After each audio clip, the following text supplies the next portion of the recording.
Hi everyone, thank you for watching Litter Media. I'm Dan Ramey, coming to you from the PACCAR Medical Education Center at the campus of Adena Health System. And we want to say hello to President and CEO Jeff Graham and also Chief Clinical Officer Kirk Tucker here at Adena. Gentlemen, thank you for joining us. We have said it many times, we are in an unprecedented time. And that being said, we are leaning upon you to really be prepared. And you've done your work. You've done your preparatory work. Where do we stand at this point in time? Yeah, so I'd like to kick off and just thank you for that. And I would add all of us at Adena, but all of us in our communities, because there's so many people working together to get ready for what we think will come, hopefully with all the self-quarantine and all the advice that we're receiving from different organizations and our community responding to that. Hopefully we don't see that big of an influx here, but we're prepared and we're continuing to prepare.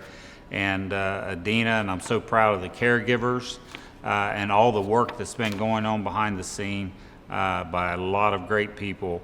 I'm just really proud of them, and we're ready for our communities. Part of why we're doing this is because those who watch nothing but national news on a regular basis have gone into a bit of a panic and a concern about rural America. Are we ready? If the big cities can't handle it, can we handle it? But as we've discussed, Dr. Tucker, your ducks are in a row. Yes, I can assure everyone that Adena stands extremely well prepared to handle what's coming our way. We're watching the state reports on a daily basis, collecting data locally, and making projections as far as how much we will have to ramp up our operations in order to meet the demand.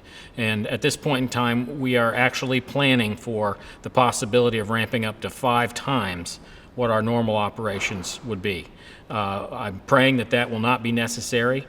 If anybody watches the state media reports, they're asking for health systems to be prepared to ramp up to 2 times what their normal capacity would be, and we're going to shoot beyond that. At this point in time, Adena has taken very aggressive and early action to prepare herself for what's coming, and that includes what I think is a very prudent testing strategy and protection of our PPE. What most of you will see watching news outlets from New York City and places like Seattle are that they're running out. They're running out of testing equipment, swabs to test people with, and personal protective equipment for those caregivers that need to be able to care for those that get extremely ill. Very early on, we were extremely judicious in our use of these things so that when the wave starts to hit here and we start to see positives in our 9-county region, that we're prepared and have those backup supplies available to care for patients safely. So, one of the things I think that has become a concern to folks is the testing. Ohio is one of the last states to receive the test kits. We find ourselves prepared in that respect, but you set up early on a testing clinic. You're ready to go in that respect, but people seem to think they can just walk up, get swabbed, and get tested. That's going to really overwhelm the labs, if I'm not mistaken. Yes. Let me paint the picture for you of the 2 extremes. The one extreme is in which you're seeing in probably even regional larger cities in Ohio where they've set up literally drive-through testing centers. Come out, do you have a cough or cold or a little fever? Yep, okay, you want tested? Okay, swab the nose, and off it goes to, let's say, a private lab like LabCorp. Okay. At this point in time, when you understand that every time you interact with a patient that wants to have testing like that, you're utilizing PPE and viral test swabs, very specific swabs to collect that sample with. At this point in time, those are made, the majority of them, in Italy. And when we started this, we had 200 viral test swabs. And within now 2 weeks into this, we've never gotten any more than 200. So to go out and mass screen the public is not what recommended by the CDC nor the Ohio Department of Health, and frankly was very wasteful early on in these places that's wasting precious PPE and these viral test kits. From the very get-go, we analyzed what the Department of Health was putting out as far as testing protocol and instructions daily, which prioritized things such as how sick was the patient getting early on, had they had a known high-risk travel or sick point of contact. And then later, were they admitted to the hospital, and you need this test result to make a clinical decision about them, whether or not they get placed into an isolation room or whatnot. We took all that extremely seriously and have preserved our testing supplies for that, essentially. And we are prepared to change that on a daily basis based upon their guidance. So that is why there might be this perception that, yeah, you can't drive up through our loop hospital road bypass and somebody walk up to your car and swab your nose. From the get-go, even the federal government has said it is pointless to test people that aren't having difficulty breathing. Everyone's advice should be to go home and shelter in place, and if you are actively ill, take basic measures to care for yourself. If you start to get worse and have difficulty breathing, then you come out and potentially receive further evaluation, maybe even are admitted to the hospital. But our strategy from the early on is to preserve this equipment for those that need it. And that's what we've done. And at this point, I'm extremely satisfied with the decisions we've made. I think they were the right ones. I think something else that doesn't get enough publicity is the fact that people are being tested positive, but they're also overcoming this virus. I know we get so caught up into the deaths, which we should, but what about recovery? I mean, that's very key. At this point in time, 85% of the people infected with this virus are going to recover without difficulty. A very small percentage will require admission to the hospital, maybe 11%, and an even smaller percentage, 5 or less, will require admission to the intensive care unit setting. At this point in time, what we call mortality rates, meaning that your likelihood of dying after being infected with this is highest, generally speaking, in those folks 70 and over. The government's reporting the high risk as 60 and over, but that rate really starts to climb when you're in your 70s and then in your 80s, especially if you have chronic heart or lung problems that already compromise your ability to breathe. Mortality rates in folks that are 80 years or older is about 15%. So those folks need to take, obviously, this very seriously. But the flip side of that is they generally get it from somebody who's younger and healthier. So those out in the community thinking, hey, I'm 20 years old, I can just get this thing, recover from it, and I'll be fine. My chance of dying is 0.3% is a little bit irresponsible because the older folks essentially get it from us. So that's why everybody has to follow the isolation guidelines. Because you could be putting your grandparent at risk in that regard. I know Wednesday and Thursday were beautiful days. Tough to stay home and not get out. But even like playing a game of pickup basketball, it's one thing to shoot a game of pig, it's another to shoot 3-on-3, because then you're having that close contact, which is what they're saying no to.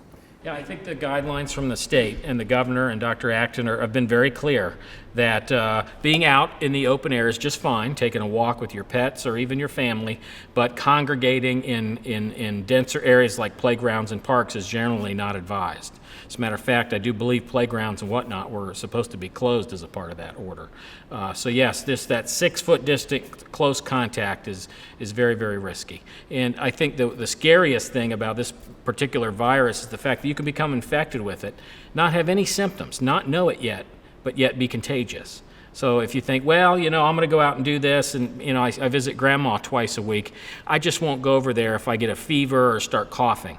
The problem is you're already able to transmit the virus and you're contagious before you have symptoms for at least a few days. So that's what has to be taken into consideration. When you're in a situation like this, it's all about conserving resources. And so the design of the COVID-19, our call-in hotline number, is to be able to question where you are, symptoms you're having, and then appropriately get you into the COVID-19 or the appropriate level of care. Anytime we're bringing people in to the hospital campus or into the hospital, why we don't want you at the hospital is if you're not, if you don't have the virus, contagious, you could potentially be exposed to something. And so it's about, every time we do that, it's about conserving the resources, being able to have the PPE in the time when we need it, and not using it and not being good stewards of how we use those resources of PPE. I know Dr. Tucker and I were talking before we sat down about how you've reached out to your sources and see what you get in regards to making sure you have supplies that you need. But I have to ask also the business side, and we've seen this from a lot of businesses. They have started, instead of being competitors, started unifying efforts. And are we seeing that with the health system industry as well? Yeah, it's funny you say that. I was on a call last night with the governor's office, and I'm happy to say for the Southern Ohio region, the CEOs of Holzer, Southern Ohio Medical Center, Fayette Memorial, also Fairfield and Lancaster, we've been working for the last couple of years, and how can we do things together, even before the COVID-19. And so because we've built those relationships, when this pandemic hit, we were already on the phone. Our people of the different organizations, whether you're a director of laboratory services or director of nursing, we're all communicating. Dr. Tucker, Chief Clinical Officer here at Adena, has got a regular call happening between all the chief medical officers and clinical officers of those facilities. And so we are right now presenting to the governor what we're doing and how we're doing it, because not any one organization, when you have a pandemic like this, can you handle it all on your own. So being able to share those resources, whether it be staffing, testing kits, whatever it might be. And so I'm very proud of the leadership, not only here at Adena, but Holzer Health, Southern Ohio Medical Center, Fayette Memorial Hospital, those facilities. And we got a great working relationship. And so that's also been a key part of our plan in preparing for this. One team, one dream, right? Absolutely, absolutely. How's the hospital personnel holding up? You know, I made the comment, we're working pretty much 24/7 and have been now for several weeks, and preparing for what we knew was out there on the horizon. And I just said this a little bit ago on a call I was on with some of our teams. If the community could see the amount of confidence in our workforce and how they are approaching this, I have not witnessed any fear or anxiety, although it's out there, it is. It's in the community, it's everywhere, right? The wondering. I have seen nothing but extreme focus on what do we got to do next? How are we going to handle this if this situation occurs? So I really see within our health system excitement, engagement, enthusiasm on how we're going to be prepared and be ready to take care of our family, our friends, and our loved ones in this community. So that's the temperature, if you will, that I see when I hear what's happening in the different parts of our system across. I guess whenever you go into battle, it's best to be over-prepared than under-prepared. And let's hope that if there's any disappointment out of all this, that we didn't have the surge that the numbers were showing that we might possibly have. So keeping an eye on all of those models. One of the innovative things that have come from this situation is virtual visits with your physician, and this is something you released yesterday. This is very key, I think, and I know it's only temporary, but who knows, it may become the norm. Absolutely.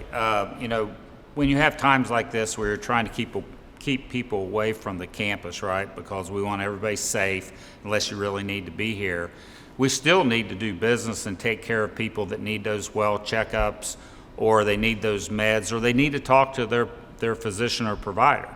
And so telemedicine is a platform that's been around for some time, but this is actually, anytime you have an incident of this magnitude, it kind of advances maybe what you've been working on and take it to a new level. So being able to offer that service and being able to give patients access that maybe are not experiencing COVID symptoms, but they just need to take care of everyday life symptoms that they have. This is a great way to keep them safe and also allow them to communicate with their physicians. So yeah, it seems to be working well, and we're excited about it. And if you need to know more about that, we've got the story on our website, littermedia.com, and you can always go to adena.org to check out everything we've been talking about here today.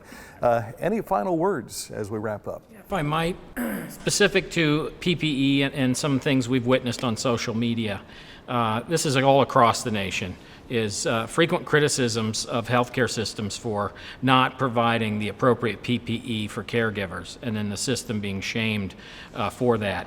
I can assure everybody that we are applying strict CDC guidelines on who is provided hospital-issued PPE. We would never want our caregivers to be exposed and fall ill because of a shortcoming on our part to provide that.